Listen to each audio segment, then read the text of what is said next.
Hello friends, I hope you are all fine. My name is Anup and today we will discuss about future perfect tense. Future perfect tense इसकी पहचान देखते हैं कि हिंदी वाक्य के अंत में चुका होगा, चुकी होगी, चुके होंगे, चुकेगा, चुकेगी, चुकेंगे आदि शब्द आते हैं, वहाँ पर फ्यूचर परफेक्ट टेंस होता है। यानी कि किसी कार्य के फ्यूचर में पूरा होने का यहाँ पर बोध होता है। तो आइए, जैसे बाकी टेंस में हमने अफर्मेटिव को पढ़ा उसको देखते हैं। तो अफर्मेटिव सेंटेंस वे होते हैं जिसमें ना तो कोई प्रश्न पूछा जाता है और ना ही नॉट और नहीं का यूज किया जाता है। वैसे तो हम आपको सभी टेंस में अफर्मेटिव, निगेटिव और इंट्रोगेटिव की पहचान करा चुके हैं। अब हम इसका इंग्लिश ट्रांसलेशन के लिए स्ट्रक्चर देखते हैं सेंटेंस का। तो इसमें सबसे पहले सब्जेक्ट आएगा, फिर उसके बाद आएगा विल हैव, देन आएगी वर्ब की थर्ड फॉर्म, देन ऑब्जेक्ट आएगा।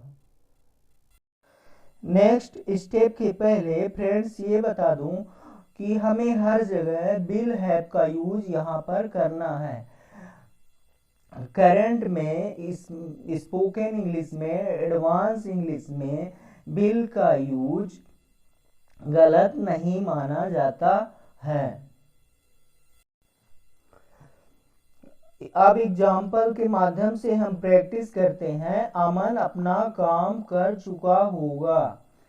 तो यहाँ पर अमन हो जाएगा सब्जेक्ट, काम करना यहाँ पे हो गई वर्ब, मेन वर्ब, और उसके बाद जो भी बच रहा है सेंटेंस में वो हो जाएगा हमारा ऑब्जेक्ट।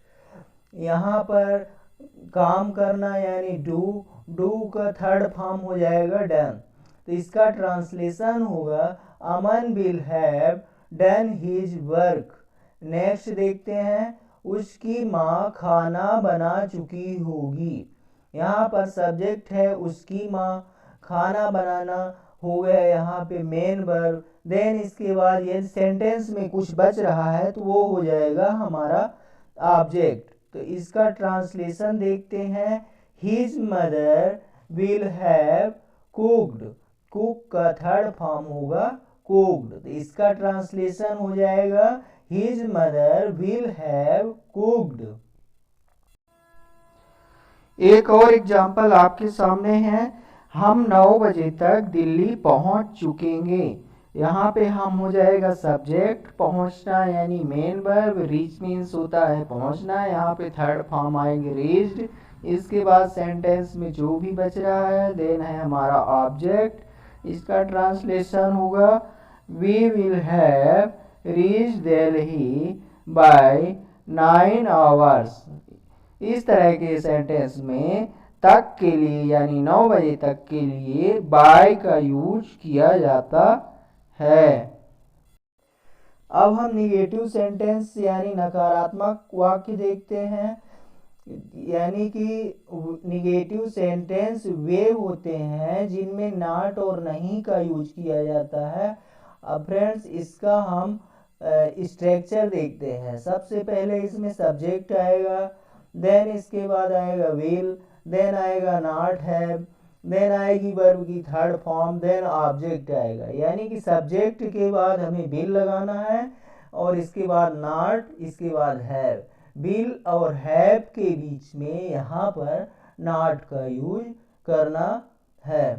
अब हम एग्जाम्पल देखते हैं। सेम वही एग्जाम्पल जो हमने अफर्मेटिव सेंटेंस के लिए लिया है वही यहाँ पर लेके प्रैक्टिस करते हैं।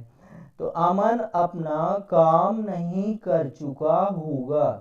इसका ट्रांसलेशन हो जाएगा Aman will not have done his work. Next है उसकी माँ खाना नहीं बना चुकी होगी।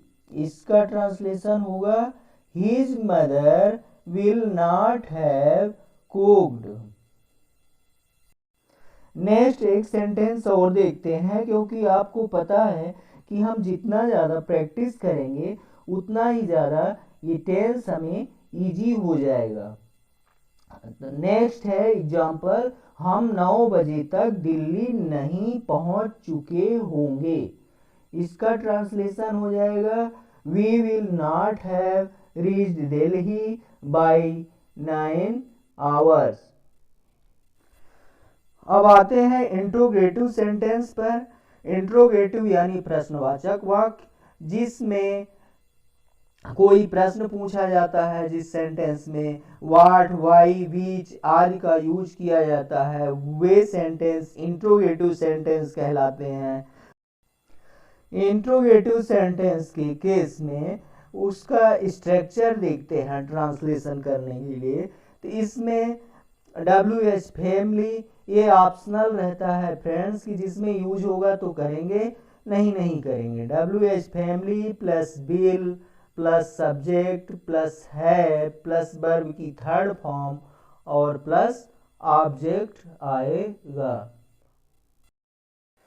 और यदि कोई सेंटेंस मिक्स रहेगा, निगेटिव भी रहेगा और इंट्रोगेटिव भी रहेगा, तो वहां पर दोस्तों हमें सब्जेक्ट के बाद नॉट का यूज करना है।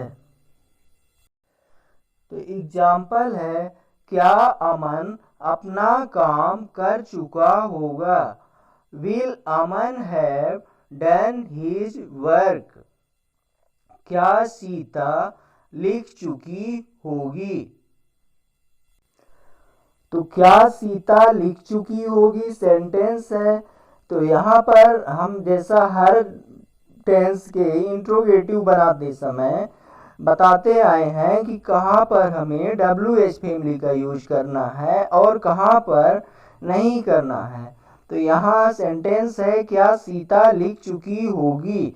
इसका आंसर हम एस और नो में दे सकते हैं, सो यहाँ पर WH फैमिली का यूज नहीं होगा।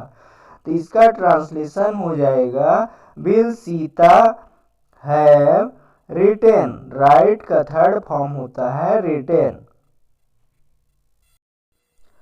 अब एक ऐसा सेंटेंस लेते हैं जिसमें WH फैमिली का यूज होगा।